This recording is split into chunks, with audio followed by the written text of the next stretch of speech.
नमस्कार मित्रांनो, मी अजय चैत्या परत एकदा स्वागत करतो एका नवीन व्हिडिओमध्ये.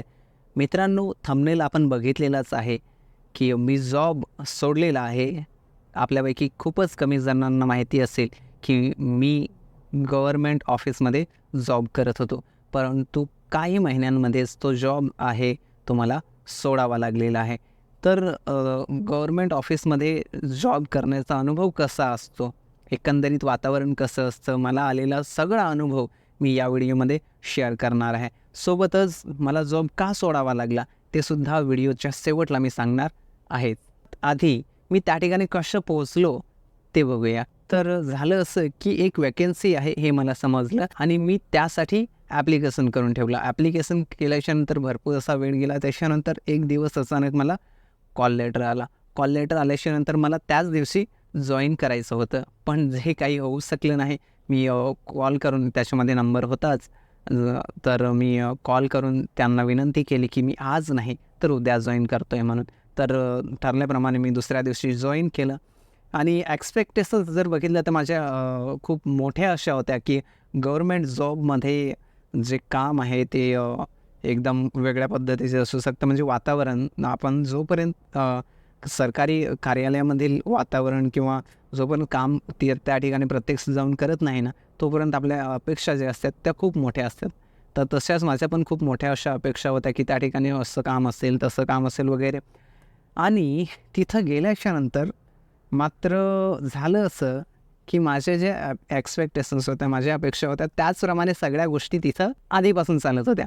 त्याच्यामुळे माझ्या ज्या अपेक्षा होत्या त्या जसाच तशा मला त्या ठिकाणी बघायला मिळाल्या. त्या ठिकाणी पहिल्याच दिवशी मला माझं जॉब रोल काय आहे ते तर माहिती होतं, पण मला कोणतं काम देण्यात येणार आहे किंवा मला कोणते ऑपरेशन्स म्हणजेच काय सांगता येईल त्याला कामं करावी लागणार आहेत, हे याची आयडिया मला पहिल्या दिवशी नव्हतीच. पहिला दिवस माझा जो आहे तो पूर्णपणे असाच समजून गेला. ऑफिसला समजण्यासाठी त्या ठिकाणी व्हिजिटर्स येत होते. मला पहिल्या दिवशी हे सुद्धा कळत नव्हतं की कोण कलीग्स आहेत आणि कोण व्हिजिटर्स आहेत. तर ते पहिल्या दिवसाचं झालं. त्याच्यानंतर दुसऱ्या दिवसापासून माझं थोडंसं रुटीन बसत गेला. तर रुटीन जे होतं ते माझं काहीसं असं होतं की मला ऑफिसला 9:30ला आमचं ऑफिस सुरू होत होतं आणि संध्याकाळी 5:15 पर्यंत जे ऑफिस आहे ते चालत असे. तर ऑफिसला गेल्याच्यानंतर माझ्याकडे एक स्कीम देण्यात आली, माझ्याकडे एक योजना देण्यात आली आणि त्या योजनेच्या संदर्भात जेवढे पण लाभार्थी आहेत त्या योजनेचे साठीचे ते भेट देतील, त्यांच्या काही अडचणी असतील तर त्या अडचणी मला दूर करायच्या होत्या. त्या समजून घ्यायचं होतं. त्यांना ती अडचण कशामुळे आलेली आहे ते बघायचं होतं आणि त्यानुसार त्यांना काय मदत करता येतं ते बघायचं होतं आणि त्यानुसार त्यांना मार्गदर्शन करायचं होतं. जर मार्गदर्शनानेच होत नसेल तर अजून काही करावं लागतं का? तर ती काम मला जे आहे ते करावं लागायचं. तर या ठिकाणी मला डाटाचं भरपूर असं काम होतं. डाटा जो आहे तो कलेक्ट करणे आणि बाकीच्या इतर गोष्टी म्हणजे डाटा प्रोसेसिंग या ठिकाणी भरपूर असं होतंच. डाटा प्रोसेसिंग असल्यामुळे या ठिकाणी मला भरपूर असे फॉर्मॅट्स वगैरे जे आहेत ते एक्सेल्समध्ये वगैरे काम करणे भाग होतं. जसं की आपल्याला माहितीच आहे मी मार्केटिंगच्या फील्डमध्ये आहे. वेबसाईट डिझाईन्स वगैरे तयार करतो आणि त्याच्यामुळे मला हे आधीपासूनच माहिती होतं आणि त्याच्यामुळे मला फारसा असा त्रास झाला नाही त्या ठिकाणी. परंतु हे जे काम होतं ते अशा पद्धतीने माझं चालायचं आणि राहिला प्रश्न वीकेंडचा तर या ठिकाणी जी सुट्टी आहे ती शनिवार आणि रविवार अशा 2 सुट्ट्या आम्हाला या ऑफिसमध्ये काम करताना मिळत होत्या. तर आठवड्याचे 5 दिवस काम आणि 2 दिवस सुट्टी अशा पद्धतीने जे माझं पूर्ण रुटीन होतं ते चालायचं. ऑफिसमधील कामासोबत बाकीचे जे कलीग्स आहेत, माझ्यासोबत काम करणारे माझ्यासोबत सांगण्यापेक्षा मी त्यांच्यासोबत काम करत होतो. तर त्यांच्यासोबत काम करताना मला कधी असं जाणवलंच नाही की मी एखाद्या ठिकाणी अंडर प्रेशर काम करतो आहे किंवा माझ्यावर जास्त प्रेशर येतं आहे किंवा बाकीच्या इतर गोष्टी. कारण त्या ठिकाणी काम करण्याचा अनुभव जो आहे ना तो खूपच आगळा वेगळा असा होता. मी आतापर्यंत भरपूर अशा ठिकाणी प्रायव्हेट सेक्टरला काम केलेलं आहे आणि गव्हर्नमेंट जॉबमध्ये काम करण्याची संधी मला मिळाली आणि मी केलीसुद्धा.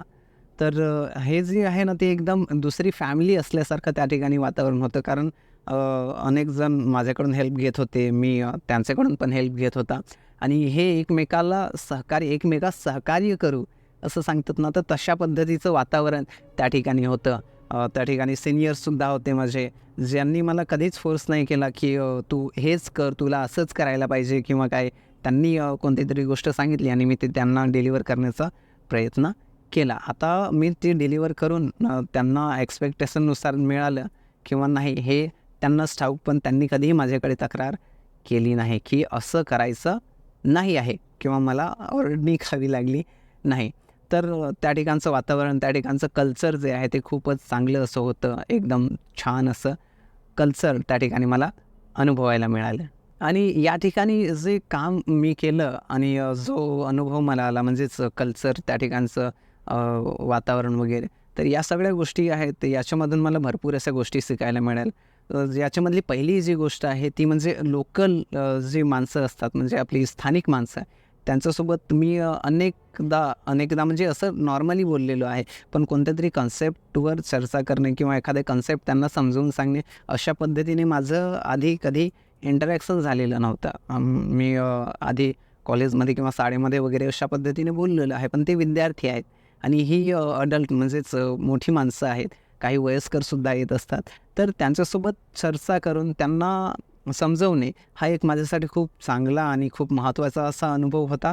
कारण मला भरपूर अशा गोष्टी अनुभवायला मिळाल्या. त्यांच्यासोबत कसं बोलायचं असतं, त्यांचा म्हणजे त्यांना जर एखादी गोष्ट समजत नसेल तर कशा पद्धतीने समजवायची असते वगैरे, हे जे आहे ना मला सगळ्यात जास्त शिकायला मिळालं त्या ठिकाणी. आणि दुसरी गोष्ट अशी की मला आधी मी टीम्समध्ये काम केलेलं आहे आणि टीम्ससुद्धा मॅनेज केलेल्या आहेत. पण या ठिकाणी काम करताना मला असं कधी जाणवलं नाही की मी त्या टीममध्ये काम करतोय किंवा मला माझ्यावर प्रेशर दिला जातो आहे. तर ते एक चांगलं वातावरण होतं. जर मला अजून टीम परत बिल्ड करायची झाली तर मीही माझ्या टीममध्ये अशाच प्रकारचं वातावरण निर्माण करण्याचा नक्की प्रयत्न करेन. तर ही दुसरी मोठी शिकवण जी आहे ती मला या ठिकाणी काम केल्याच्यानंतर मिळाली. आणि दररोज म्हणण्यापेक्षा काही दिवस असे चॅलेंजेससुद्धा आले जे मला थोडेसे हँडल करणे कठीण गेलेसुद्धा. परंतु मला वाटतं माझ्यासोबत असणारे म्हणजेच मी ज्यांच्यासोबत काम करतो आहे, जे कलीग्स आहेत, त्यांच्या लक्षात नाही आलं की ही गोष्ट मला कठीण गेली, खास करून लोकांना मॅनेज करताना. तर ते सुद्धा मॅनेज होऊन गेलं. तर ती एक गोष्ट आहे की तुम्ही अडचणीत असताना तुम्ही अडचणीत नाही आहात, हे कशा पद्धतीने दाखवायचं, ते सुद्धा मला या ठिकाणावरून चांगल्या प्रकारे शिकायला मिळालं. आणि फायनली ती गोष्ट की मी जॉब सोडला, एवढ्या चांगल्या गोष्टी, पॉझिटिव्ह गोष्टी असूनसुद्धा मी जॉब सोडला, त्याचे मागचं कारण काय? आपल्याला नक्की प्रश्न पडला असेल की मी जॉब नेमका का सोडला? कारण त्या ठिकाणी कल्चर चांगलं होतं, त्या ठिकाणचं कामही मला आवडतं, मी कामही चांगलं केलं आणि मला प्रेशर पण म्हणजे अंडर प्रेशर पण काम करावं लागत नव्हतं. सगळ्या गोष्टी ज्या आहेत त्या चांगल्या आहेत, पॉझिटिव्ह आहेत. मग मी जॉब सोडण्याचं कारण काय? तर त्याच्यामागे ट्विस्ट असं आहे की मी जे काम घेतलं ना हे कॉन्ट्रॅक्ट बेसिसवर होतं. 6 महिन्यांचा कॉन्ट्रॅक्ट होता आमचा आणि त्याच्यामुळे हे जे काम आहे ते फक्त 6 महिनेच चालणार होतं. आणि 6 महिन्यांचं कॉन्ट्रॅक्टचं काम मी का स्वीकारलं? तर मला अनेक ठिकाणी मी काम केलं, तो अनुभव होता. परंतु मला गव्हर्नमेंट ऑफिसमध्ये काम करण्याचा अनुभव कसा असतो तो सुद्धा हवा होता. त्याच्यामुळे मी हे जॉब जे आहे ते ॲक्सेप्ट केलं आणि 6 महिन्यांचा कोर्स म्हणजे जो पिरियड आहे, कालावधी संपल्याच्यानंतर आमचा कॉन्ट्रॅक्ट संपला आणि त्याच्यामुळे मला हे जॉब जे आहे ते सोडावं लागलं इच्छा नसतानासुद्धा. इच्छा नसताना म्हणजे माझी इच्छा तिथं परमनंट जॉब करण्याची नव्हतीच, परंतु एक चांगलं वातावरण सोडताना थोडंसं तर मनाला लागतंच. अशा प्रकारचा अनुभव आपल्याला कधी आलेला आहे का? हे नक्की कमेंट करून सांगा. आणि या अनुभवामधून आपल्याला काही शिकायला मिळालं का? जसं मला 2-3 गोष्टी शिकायला मिळाल्या तशा प्रकारच्या. नक्की कमेंट करून सांगा. आणि स्क्रीनवर दिसत असलेला व्हिडिओ नक्की बघा. तो आपल्याला नक्की आवडू शकतो.